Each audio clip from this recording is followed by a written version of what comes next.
Mula sing darane manten sakloron ki didongake atut runtut pindha milan mituna. Jel aku tak takon kowe. Kowe ngerti carane nuturi manten? Semerat. Komplit kula lak tutur-tutur manten. Iso ya kuwi ya. Tutur manten iso apa ora? Tak tuturi. Lek percaya pancen tak wenehi, Mas. Ilmu-ilmu carane dadi manten. Oh, nuturi manten. Ning dudu nuturi manten. Carane ilmune ta, resepe dadi manten ta. Lah cah cukup gawe mo 5 cukup aku, Dik.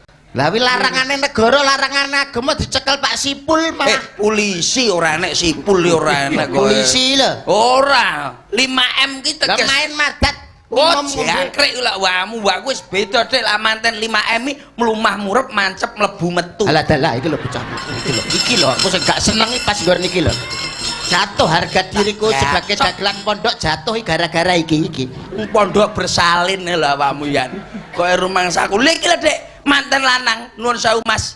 Samalah kata kuwi. Iki lho. Mas Saka Mutakin ahli madya pendidikan olahraga. Weh, ora ngerti we. Ama PDOR ki ahli madya pendidikan olahraga. Lah aku SPD lho Bos, aku Bos. SPD we. Sepeda. Aduh.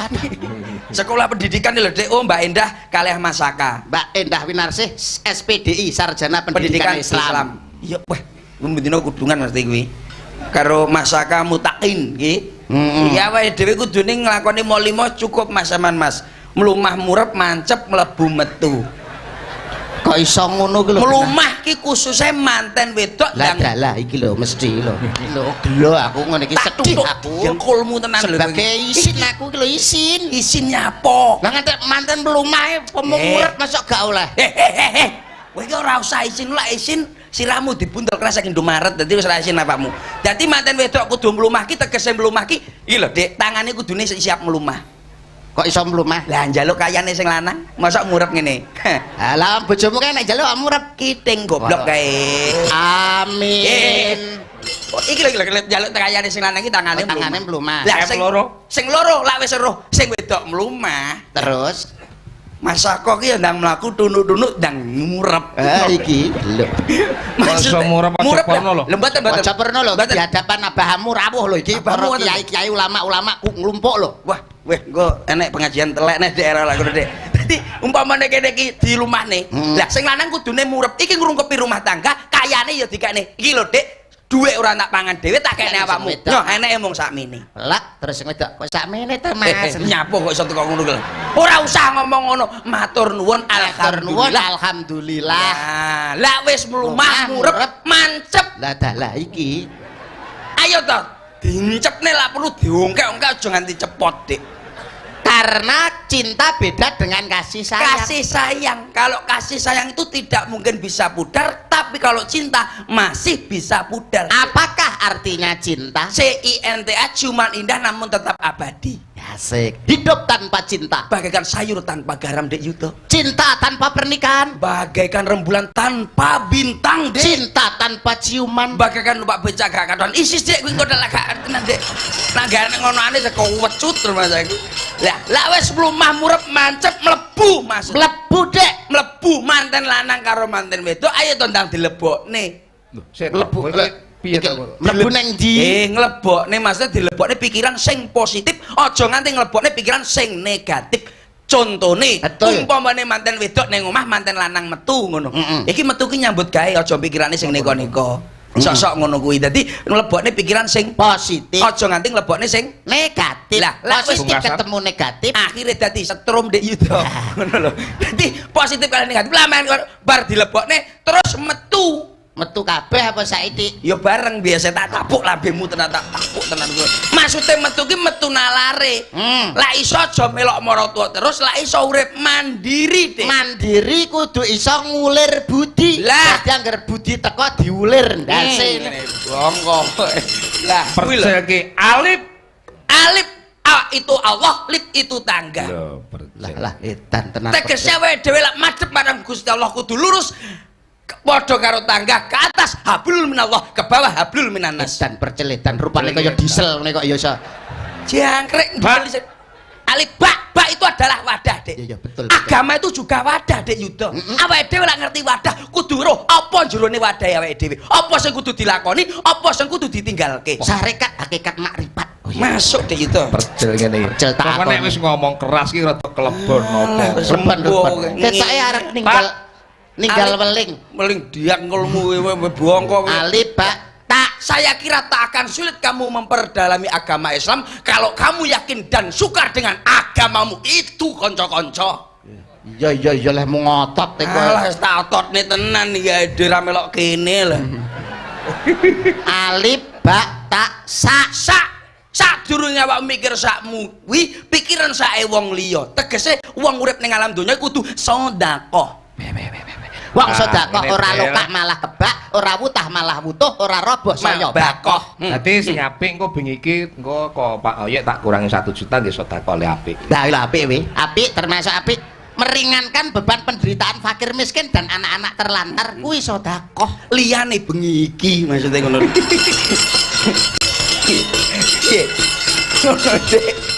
Liyane bengi iki setiap malam aku digitukan Dek Yuda. Lah ya wong kudu sabar to. Aku sabar karo Pak Sun. Alim Pak tak sak Jim awakmu nglakoni salat 5 waktu ora bakal jimpe ning bakal sehat Dek. Jimpe roh awakmu. Roh asam urat iki lho jimpe. Kakean ora lah kakean mangan sembarang tapi nuwun sewu sehat. Ali Pak tak sak jim hak itu adalah yakin sekali Islam tetap Islam, yakin dengan agamamu itu harus yakin dek karo agama. Betul iya dhewe wong kondang Dek. Ali Pak tak sak jim kok akeh ramlakmu takok to Dek, sitok-sitok kancanmu medhase tak tapo lambemu tenan wis sesuk neh sesuk lak tanggapan ditangkap Pak. Dadi kabeh iki kudu karo teges, Jen. Betul. Wis sukses tak mulangke marang kowe gawe klambi. Sandanganmu ki rak mawa teges. Napa Cil kowe tuku kain aku rak ngono to. Nggih. Kowe ndaglos sing apik. Nggih. Ya to. Abang niku tegese apa? Sapa ora? Abang ki tegese aku bangga bahwa malam hari ini bisa menghibur warga masyarakat sini. Aku bangga. Seneng. Terus kan nuwun sewu gawe bose ki ngenane stagene ireng. Tegese wong urip iri dengki ora pareng Dik Cil. Aja sok klino milik barang kang melok selak kesusu muluk. Kuning Dik ta. Kuning. Wong urip lumaku kanthi wening aja nganti uripmu kregetan marang jelantah ingkang nepson. Lah jelantah neh biru. Bisa ditiru, bisa kanggo patuladan anak putu Dek Percil. Tas saya tak golekne Sing angel. Oren tegese wong nyambut gawe aja nganti leren. Kudu sing semangat tetek-tetek tutuk tanggung jawab aja nganti uripe kregetan marang jelantah ingkang nepson. Dek Yuda, coklat Dek Yuda. Coklat tegese cocok dan melekat. Cocok rasane melekat di hati antarane manten lanang karo manten wedok Pak Sun Gondrong lan warga masyarakat kene wis cocok dan melekat rasane. Tutul Dek Yuda. Tutul. Apa wi? Tutul. Tegese wong urip ning alam donya aja nganti tutul rasane Dek Percil. Apa? Kudu tetek-tetek tutuk tanggung jawab aja nganti keregetan marang apa wae. Lorek Dek Yuda. Lorek. Tegese wong urip ning alam donya aja nganti dierek-erek marang apa wae. Ngono ya Dek Yuda ya. Iso ae aku. Son Dek Yuda. Son. Tegese manungsa ning alam donya ki aja nganti uripe mergo apa kang kedadian arang sing sone ndi? Sone iki lho ndi? Kudu bisa gawe senenging liyan aja nganti dioson-oson. Angel son iki. Kok son aku lho dadi nek son kuwi wong urip ki aja nganti kaya sontrot ngono lho. Sontrot opo? Sontrot ya serabute dondong kae. Aja nganti kanep son, Dik. Lah, son ki wong urip ning alam donya aja nganti kanep son. Percil iso to. Malah iso to, Dik. Genset wong urip ki aja ngijeni tur aja nganti dadi keset. Kudu urip kudu tetek. Iso percil. Edan percil. Kok sing angel, Dik? Bisa. Diesel. Wong urip ki kudu dadi lan kudu iso nyesel-nyesel. Sebab wong lek wis dadi terus nyesel-nyesel uripe bakal kepenak. Edan. Sepeda, Dik. Aduh men to, Dik. Akeh heran. Loro kata-kata jangkrik kancane kakek. Loro tak to? Loro. Buk. Buk. Wong urip ning alam donya iki kudune dibok-bok. Nah, iki ra ngerti kowe. Wong urip ana donya aja nganti terpengaruh bokong. Lho. Buk iki bokong kok buk. Aduh men zaman iki. Jajal Pak Sun. Jajal. Wong urip aja nganti kebuk. Debak Pak Sun ayo. Ayo. Ayo coba babeh. Ayo. Iso ae lho Pak Sun. Ya kudu iso. Ayo debak. Wong urip aja kok ora iso sing debok iki. Lah alah. Wong urip kudu mantep aja nganti dibawa mabok. Tegese gobang. Ning sing penting tetep eling lan waspada, Pak. Eling. Ning omah duwe bojo, aja nganti konangan saudara-saudara. Guyon mawon guyon. Nggih, titikane Mas. Siap. Sarung jagung. Oh, anu pelok barang.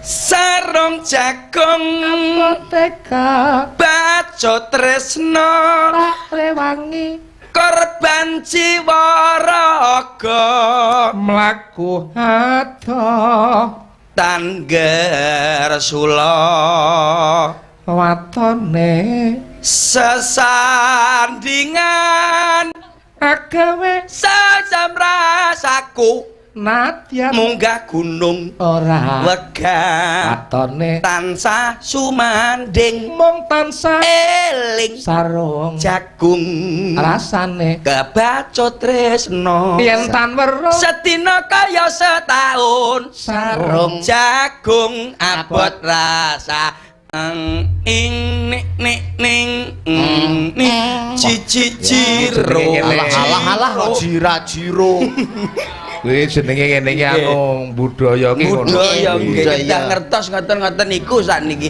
ya ora mung hura-hura tok ora mung dangdut ning gamelan ya laras ya kudu laras sebab sok besok Dek Yuda laras generasi penerus ora kaya awake dhewe iki sapa sing kaping terus kowe kok iso Dek Yuda ki tuwek ndi kula lho tuwek aku kowe tak antemi lho kowe lairmu lho tahun pira lah kowe tahun pira 82 aku 86 kok wah tuwek aku jenenge lah saiki 82 karo 86 akeh ndi akeh 86 ya berarti tuwek aku goblok cengok Gus saiki tuwek aku Dek layak bener ya nyebut Dek ya nggih no coba saiki aku pengen roh nembang percil lah niki tampir niki mboten nembang nyapa to wiji niki asline jenenge tampir kowe wiji kok peloke barang jenengmu tampir rek ya ji kok nyanyi lho ji